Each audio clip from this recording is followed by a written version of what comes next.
Amudha food paradise சார்பாக அனைவருக்கும் தமிழ் புத்தாண்டு நல்வாழ்த்துக்கள்மா.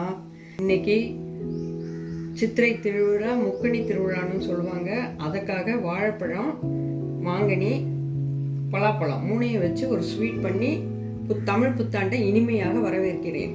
இப்போ மாம்பழ சீசன்மா, மாம்பழத்தை வச்சு ஒரு கேசரி பண்ணிடுறேம்மா. ரவா 1 டம்ளர் எடுத்திருக்கேன்.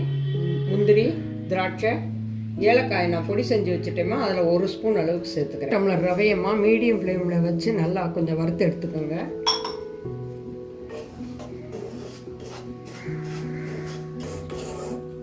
ரவை ஓரளவுக்கு வறுபட்டுருச்சுமா, போதும். அதை எடுத்து தட்டில் மாற்றிக்கிறேம்மா.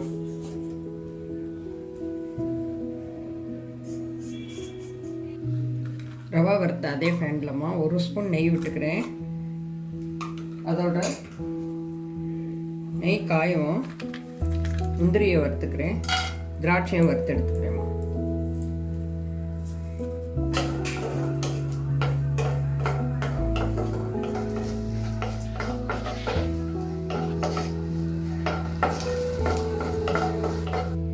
முந்திரி திராட்சை வறுத்து எடுத்தாச்சுமா. அதே ஃபேனில் நான் ஒரு சின்ன டம்ளர் அளவுக்கு 50 ml ரிஃபைண்ட் ஆயில் சேர்த்துக்கிறேன். ஏன்னா நெய்யே சேர்த்து பண்ண முடியாது, அதனால் ரிஃபைண்ட் ஆயில் சேர்த்துக்கிறேன். இதில் 1 டம்ளர் ரவை எடுத்தோமா, அதுக்கு நான் 2.5 டம்ளர் தண்ணி சேர்த்துக்கிறேம்மா. நீங்கள் 3 கூட சேர்த்துக்கலாம்.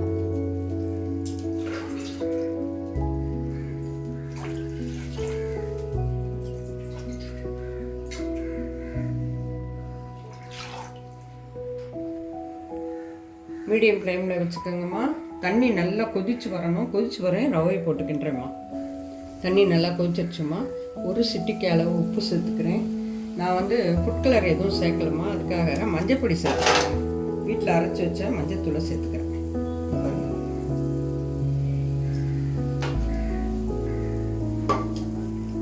தண்ணி நல்லா கொதிச்சிருச்சுமா. மீடியம்லேயே வச்சு செய்யுங்க.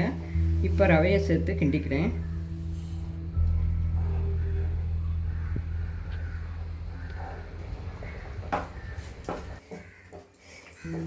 நல்லா வெந்து வந்துருச்சுமா ரவை.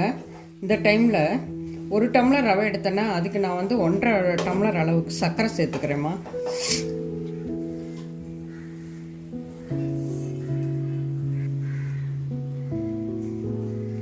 ஒன்றரை டம்ளர் சேர்த்துருக்கேம்மா. ஏன்னா மாம்பழத்தில் இனிப்பு இருக்கும், இனிப்பு போதும் நான் சேர்த்தது. உங்களுக்கு தேவைன்னா நீங்கள் 2 டம்ளர் சர்க்கரை கூட சேர்த்துக்கோங்க.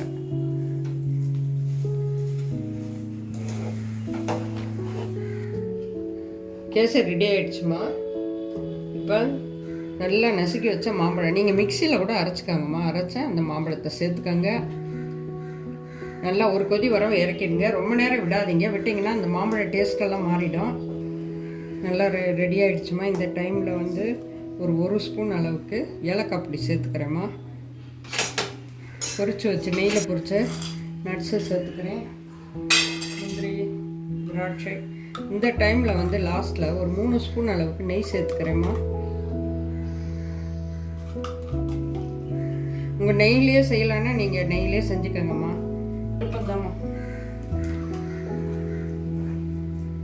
போதுமா. இந்த டைமில் ஸ்டவ் ஆஃப் பண்ணிவிடுங்க. இன்னும் ஒரு 1/4 மணி நேரத்தில் நல்லா பதத்துக்கு வந்துடும். கேசரி ஆகிடுச்சுமா. இதுக்கு மேலே விட்டிங்கன்னா ரொம்ப கெட்டியாயிடும், அதனால தான் வேண்டாம். பலாப்பழம் பாயசம் செய்ய போகிறேம்மா. இந்த அளவுக்கு பலாப்பழம் எடுத்திருக்கேன். இந்த சின்ன டம்ளரில் பாசிப்பருப்பு, பசும்பால், இந்த தேங்காயை பால் எடுத்துக்கிடுவேம்மா. இந்த அளவுக்கு தேவையான அளவுக்கு வெல்லம், முந்திரி, திராட்சை, ஏலக்காய் பொடி வச்சுருக்கேம்மா. பாதி பழத்தை எடுத்து வச்சிட்டேம்மா. பாதி பழத்தை மிக்சியில் போட்டு நைஸாக அரைச்சிட்றேம்மா. இந்த நைஸாக அரைச்சிட்டேம்மா. பாசிப்பருப்பம்மா கழுவிட்டு ஒரு 2 டம்ளர் தண்ணி ஊற்றி வேக போடுறேம்மா. அளவாக தண்ணி வச்சுக்கோங்க. பருப்பு இந்த அளவுக்கு வந்தால் போதுமா, ரொம்ப குழைய விட்டுறாதீங்க. ஒரு 1/2 வேக்காடு, 3/4 வேக்காடு வேகட்டும்.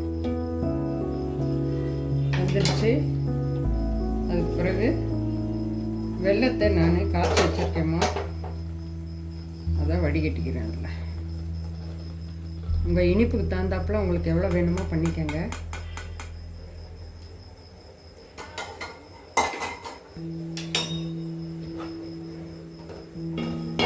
ஒரு 1/2 ஸ்பூன் அளவுக்கு 1 சிட்டிக்கு அளவு உப்பு சேர்த்துக்கிறேம்மா. சால்ட் கொஞ்சம் போட்டுக்கோங்க. அப்போ தான் உங்களுக்கு இனிப்பு கூடுதலாக தெரியும். 1 ஸ்பூன் அளவுக்கு ஏலக்காய் பொடி, பொடியை கட் பண்ணி வச்சுருக்க பலாப்பழத்தையும் சேர்த்துக்கிறேம்மா. மிக்சியில் அரைச்சி வச்ச பலாப்பழத்தையும் சேர்த்துட்றேம்மா.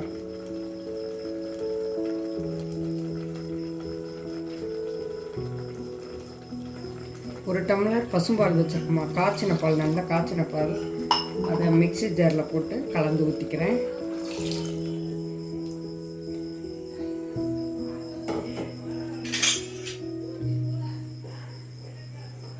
ஒரு 2 நிமிஷம் ஆகட்டுமா.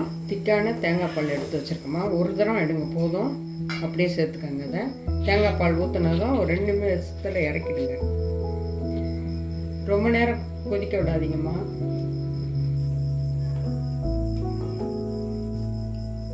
பலாப்பழம் பாயசம் ரெடி ஆகிடுச்சுமா. போதுமா, ஆஃப் பண்ணிடுறேன் ஸ்டவ்வை. முந்திரி திராட்சையை தாளித்து கொட்டிக்கிறேன் நெய்யில். முந்திரி திராட்சை நெய்யில் வறுத்தாச்சுமா, பாயசத்தில் சேர்த்துறேன்.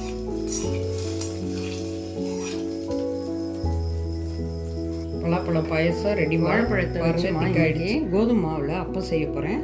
இதுக்கு நான் ஒரு செவ்வாழைப்பழம் எடுத்துருக்கேம்மா. அதுக்கு தேவையான முந்திரி, பாதாம், ஏலக்காய் எடுத்து வச்சுருக்கேம்மா. உங்களுக்கு தேவையான அளவுக்கு நீங்கள் நட்ஸ் எல்லாம் சேர்த்துக்கலாம். அதுக்கப்புறம் ஒரு அரை முடி தேங்காய் பொடியை கட் பண்ணி நெய்யில் வறுத்து சேர்த்துக்கிடுவேம்மா. கோதுமை மாவு சேர்த்துக்கிறேம்மா. பொடியை நறுக்கி வச்ச நட்ஸு, இந்த ஒரு வாழைப்பழம்.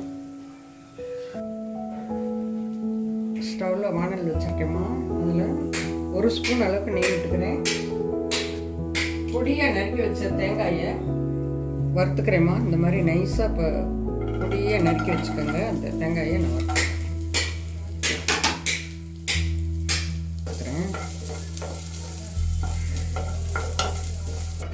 தேங்காயும் சேர்த்துக்கிறேம்மா. சேர்த்து கொஞ்சம் உப்பு. இது 1 டம்ளர் கோதுமை மாவு எடுத்து அதே டம்ளரில் 3/4 டம்ளர் அளவுக்கு சர்க்கரை எடுத்துக்கிறேன். உங்களுக்கு வெல்லம் தேவையானாலும் சேர்த்துக்கோங்க. இந்த இனிப்பு கரெக்டாக இருக்கும், இதுக்கு மேலே வேண்டாம். இதை எல்லாத்தையும் கலந்து ஒரு தோசை மாவு பதத்துக்கு கரைச்சி வச்சிடுறேம்மா. ஒரு 1/4 மணி நேரம் ஊறட்டும்மா. கடலை எண்ணெய் ஊற்றிருக்கேம்மா. எண்ணெய் நல்லா காஞ்சிருச்சு. இப்போ அப்பத்தை நம்ம வார்த்து எடுத்துக்கலாம். இது மெதுவாக கொஞ்சம் கொஞ்சமாக விடுங்க.